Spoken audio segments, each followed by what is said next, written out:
Hey everyone, John here! And Metroid Prime 4 might be the most expensive game Nintendo's ever made. So it was originally announced 8 years ago, in 2017, by a different studio, which was then cancelled and rebooted and picked up again by Retro Studios, who they themselves haven't put an original game out in around 11 years. 2014 was Tropical Freeze, their last proper new game. That was 11 years ago. Since then, they've done the Switch port of Tropical Freeze, which had funky mode, and the remaster of Metroid Prime, which was very impressive, but again, not really a new game. So 11 years of a studio, a first-party studio, having no proper new games, and then another studio just wasting their time, doing nothing really. And then you have this game that's been in development for 8 years, wasting resources and taking up a lot of manpower. And so you'd think you'd want that game to perform as well as it possibly could. You'd want it to have the best showings, have it in the best spotlight. But Metroid Prime 4 has had really bad trailers. Every single one of them. Not a single good one of the lot.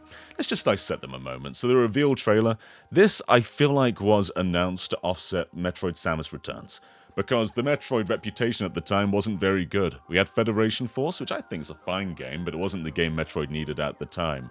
And so I think this is really just to say, like, don't worry, the Switch will get a Metroid game. We are going to continue the cliffhanger we set in Federation Force and Metroid Prime 3. We're going to keep doing Metroid, but it was just a 4 that went into a very slapped-together looking logo, and that's all it was. People got excited for it, but it was nothing. This was a nothing trailer. So let's fast forward to the next trailer, the proper announcement trailer of the game. This trailer is 2 minutes long, and I kind of struggle to call it a trailer, because it's more just a cut of gameplay. And I think this is fine as a re-reveal for the game. You know, it shows you they are indeed making a Metroid Prime game. They understand what made it work. But it's so slow. It's a 2-minute trailer, and a quarter of it, 30 seconds, is just Samus getting out of her ship, which in a reaction you'd go like, whoa, it's Samus! But in terms of the actual trailer, there's very little going on, so that leaves you 1 minute 30 to explain the game, show what's new, what's exciting, and after this trailer, most people said, this doesn't look very exciting, because it's just the beginning of the game. It doesn't show you the expanse of the world, it doesn't show you any gimmicks, it just shows you regular Metroid Prime. It's regular lock-on combat, regular scanning, the stuff you love about Metroid, but nothing new, nothing that exciting. We end on the reveal of Psylocke being the main villain, which if you played the previous games, you will know. But let me just say now, Metroid fans also don't know who Psylocke is. He was a character in Metroid Prime Hunters, had no real arc, really. He was just kind of there. You might know him better for being playable in the multiplayer mode. But all we know is he pops up in the post-credit scenes of Prime 3 and Federation Force. We don't know what makes him cool. And from this trailer, you don't know what makes him cool. He's just a guy. And this is something that's never explored in any of the trailers. There is a small tease at the end of this showing more of an expansive world. But that's really it. Very slow trailer, not very good. So let's jump to the next trailer, and this one takes place entirely in that woodland area that was teased at the end of the last trailer. But this one has another big problem, in that it does not follow the show don't tell rule. This is almost entirely narrated by some guy telling you the most boring things in the world. Psychic abilities. These powers allow Samus to operate mechanisms and to open doors. Okay. There are small glimpses of something exciting in this trailer. We get a little tease of the story, which is very Metroid Prime 2 in the way it's told. The world looks cool, the psychic powers could be cool, but again, they're showing it more like a cut gameplay demo, where they're just giving you little glimpses of regular gameplay. It's Samus blasting at enemies, it's Samus opening doors with her psychic powers, it's scanning stuff. There's nothing that interesting here, and it's really only appealing to Metroid Prime fans who already know that this gameplay is fun. If you're an outsider, I don't think there's anything here that exciting to you. And then it ends on the tease of a red suit, which to be honest, I completely forgot about. I thought that was revealed in the most recent trailer, but no, this was teased prior. I never rewatched this because it was never very exciting to rewatch. And we also saw it during the Switch 2 Direct in the Switch 2 Edition section. And this isn't really a trailer, but I think it's the best showing the game's ever had, because it's in a showing of other Switch 2 editions that are like 1440p, 60 FPS. This one, pure 4K. Also, a 120Hz mode. Also, mouse controls. It looks like it's a system pusher. It's what you get to demonstrate native 4K, 120 FPS, mouse controls. That's all really exciting stuff, and the gameplay they're showing is also really good as well. It's still not much of a trailer, just kind of cut gameplay sections together, but cool. And then we're moving on to, I think, the game's first actual edited trailer, and it's got the same problem that the reveal trailer had. Let's have a look at this. So this trailer is 1 minute and 50 seconds long, and the opening 35 seconds really don't show you that much if you're watching in retrospect, so you're really left with about 1 minute and 20 seconds of actual gameplay. However, those opening 35 seconds are what this game needed. A hook. When you talk about Metroid games and you go, like, which one was the bike one? Oh, it's Prime 4. Like, it's something distinct to the game. It makes it stand out, and so far Prime 4 was lacking a hook. Every trailer just looked like another Metroid Prime game. Maybe the psychic abilities, but not the way they were showing them. So the bike was something new. Something that makes you go, oh, it's that thing. It's new, this is a new game. So if we go past the bike portion, which honestly, I think the bike's a cool idea, but the actual gameplay they showed was pretty damn boring. Samus gets off the bike at the 1 minute and 5 second mark, leaving us with 50 seconds left of the trailer just to show off more of this game. However, the trailer ends on a cutscene, and so we get a montage of around 20 seconds of gameplay, and it's got the exact same problem that every other trailer has. It's just Samus locked onto an enemy, blasting at them in a morph ball. There's nothing that killer here. It's just basic stuff. Nothing that's going to make you go like, whoa, what's going on here?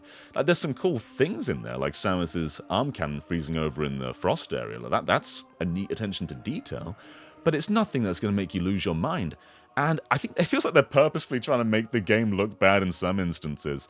Because when you're looking at this gameplay clip here, does that fill you with excitement? Just Samus blasting at some little guys?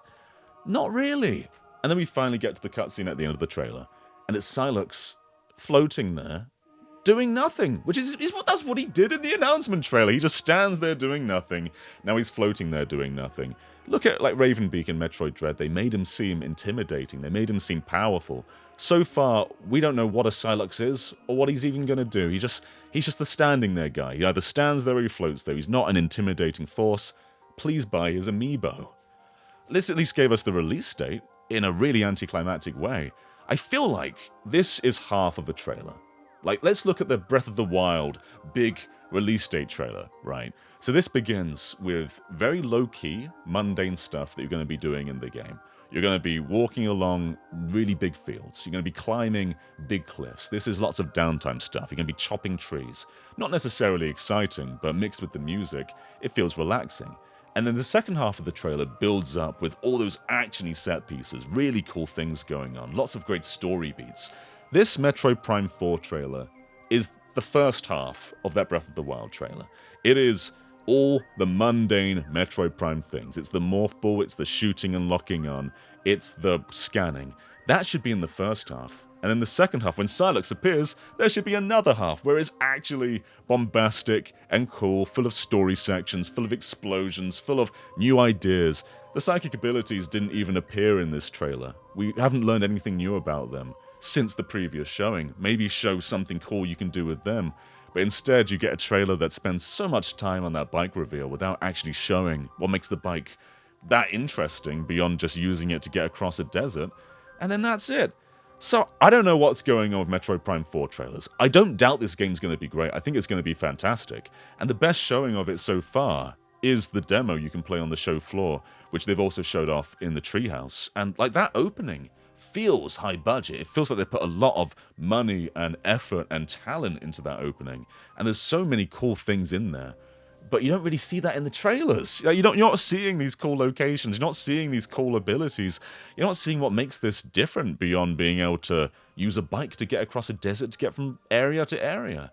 I don't know what's going on with Metroid Prime 4 right now, but it feels like the marketing is letting it down so hard. They've not made it look interesting. And I don't know why. This is one of your most expensive games ever. It's probably not going to come close to the big dogs on the sales charts. Like, this isn't going to be a 30 million or a 20 million seller. It might not even be a 5 million seller. But you'd think you'd put the effort in to at least guarantee that it might make, like, some money back. I don't know what's going on, guys. Metroid Prime 4, I'm sure will have a good trailer before it comes out. I hope it does.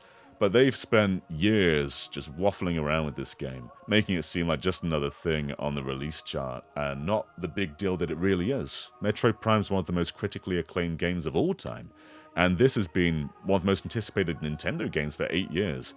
It might not be a juggernaut, but you want to give it the best chance it can get, and they're not doing that. Every Metroid Prime 4 trailer has been mediocre to bad, and I hope that changes. Really hope it changes. Anyway, the game's not that far away now. We're 3 months from launch. Maybe they could give it a direct like Donkey Kong had, but I think it just needs a concise trailer. Just a concise, good, exciting trailer. One that starts mellow, ramps up, gets cool, makes you excited to play. They haven't done it yet. Anyway, thank you for watching. Let me know what you think about Metroid Prime 4 and how they've treated it so far. And I'll catch you next time. Bye, everyone.